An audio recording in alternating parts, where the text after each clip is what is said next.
খবর 24 সাথে আপনাকে স্বাগত। নতুন নতুন খবর জানার জন্য আমাদের চ্যানেলে চোখ রাখুন। নমস্কার দর্শকবৃন্দ, আপনাদের সাহচর্যে রাত দিন 7 দিন 365 দিন রাজ্য, দেশ ও বিদেশের নিত্য নতুন খবর সংগ্রহ করে আপনাদের সামনে নিয়ে আসি আমরা। বাকিটা যার যেটা মনে লাগে সেটাই আমাদের পরম তৃপ্তি। দর্শক, আজ আমরা শহর কলকাতা এবং রাজ্য তথা দেশ জুড়ে যে সমস্ত মেট্রো শহরগুলি সবসময় গমগম করে, তার মধ্যে কলকাতা ও হাওড়ার বিশেষ করে রেলওয়ে স্টেশন লাগোয়া এবং বাস টার্মিনাস লাগোয়ায় যেভাবে রাস্তার ফেরিওয়ালাদের দোকানের পসার, যার জন্য কত ডেলি প্যাসেঞ্জারের ট্রেন মিস হয়, সাথে লটবহর নিয়ে দূরপাল্লার ট্রেন যাত্রীদের কষ্টের সীমাহীন যন্ত্রণাগুলি নিয়ে আজ 27শে জুন বৃহস্পতিবার নবান্ন থেকে মাননীয় জননেত্রীর যে বিশ্লেষণ, যেটিকে আমরা কুর্নিশ জানাই। তবে এই মুহূর্তে দেশে এত কর্মহীনতার মাঝে কিছু একটা বিকল্প ব্যবস্থার সম্বন্ধেও জানিয়েছেন সদ্যা বাংলার মুখ্যমন্ত্রী। আজ আমরা দিল্লি, মুম্বাই, চেন্নাই শহরগুলির রেলওয়ে স্টেশনের সংলগ্ন বা সামনে যেভাবে হকারদের দোকানের পরিধিটি বর্ধিত হয়েছে, সেটি ভীষণই দুরূহ স্থানে পরিণত হতে চলেছে বা হয়ে গেছে পথ চলতি মানুষদের জন্যে। তবে রাজনৈতিক ছত্রছায়ার আবহে প্রায় সব মেট্রো শহরে হাল কিন্তু বেহাল। আমাদের কলকাতা এবং জেলার শহরগুলির অবস্থা উত্তরোত্তরভাবে যেভাবে বৃদ্ধি হয়েছে হকারদের, সাথে অবশ্যই স্থানীয় নেতৃত্ববৃন্দ এবং পুলিশের যে চোখ বুজে থাকা, সেগুলো নিয়ে যেভাবে মাননীয় মুখ্যমন্ত্রী দিন কয়েক ধরে সোচ্চার হয়ে চলেছেন, সেটি কিন্তু ভীষণই সময় উপযোগী।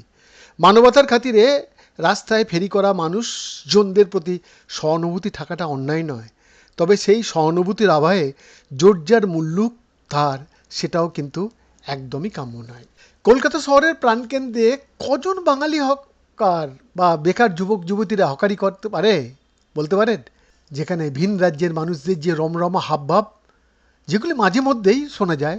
হ্যাঁ, এর পেছনে প্রতি বছর হাজার হাজার কোটি টাকা নগদে যে লেনদেন, তার ভাগের অধিকাংশই যায় কিছু মানুষের পকেটে, না সরকারি কোষাগারে। জমার ভাগটা একেবারেই শূন্যের কাছে। তাই এই বিষয়ে বারবার আমরা সরকারের কাছে আবেদন করে গেছি। এই ভয়ানক র্যাকেটটাকে ভাঙতে না পারলে প্রাত্যহিক জনজীবন তথা সরকারি কোষাগার সমৃদ্ধ হবে না। 1977 সালের পর থেকে শহর কলকাতা এবং জেলাগুলির পরিস্থিতি আস্তে আস্তে কেমন যেন বদলে যেতে থাকলো। এবার বিদ্রোহিণী তোপের সামনে সবার পর্দা যে ফাঁস হয়ে গেল, সেটাও এক পরম প্রাপ্তি। এবার আবার আমরা বলতে পারি, what West Bengal things today, rest of India things tomorrow. না জননেত্রী, থামলে চলবে না। এই রাজ্যের মানুষদের অধিকার খর্ব যেন হয়, দেখবেন সর্বাগ্যে সেটা। জনবিস্ফোরণের চাপে নিজ নিজ পরিবার প্রতিপালন করার জন্য সরকারি ফরমান মেনে সর্বাগ্যে তাদের হকারি করার অধিকার সুনিশ্চিত করতে হবে। আর যারা বর্তমানে ফুটপাতে মৌরিপাট্টা চালিয়ে এসেছেন, তাদের রুটি রুজির ব্যবস্থাটাও যেন সরকারি আইন মোতাবিক করা যায়। যারা যারা সত্যিকারেরই নিডি, তারও বিধান দিয়েছেন আজ নবান্নের সভাঘর থেকে বাংলার জননেত্রী। যে বা যারা যারা ক্যানিং স্ট্রিট, বড়বাজার, ধর্মতলার রাস্তা থুরি ফুটপাত ধরে চলেন, তাদের কী যে ভয়ানক অসুবিধার সম্মুখীন হয়ে ভিড়ঠাসা রাস্তায় দুদিক থেকে চলছে টলি ভ্যান। রাস্তার অধিকাংশই দখল সব বড় বড় ডালার দোকানে। এক দুর্বিষহ হয়রানি, চোখ রাগানি, এমনকি শারীরিকভাবে ধাক্কা খাওয়ার ঘটনা এই সমস্ত স্থানে নিত্য নৈমিত্তিক।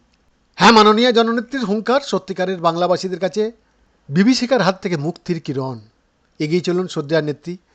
বাংলার আপামর মানুষ আপনার পাশে ছিল, থাকবে এবং এবার তো দলবৎ নির্বিশেষে আপনার পাশে হৃদয় দিয়ে থাকবে, এই বিশ্বাসেই শেষ করছি আজকের এই বিশেষ প্রতিবেদনটি। Bureau report.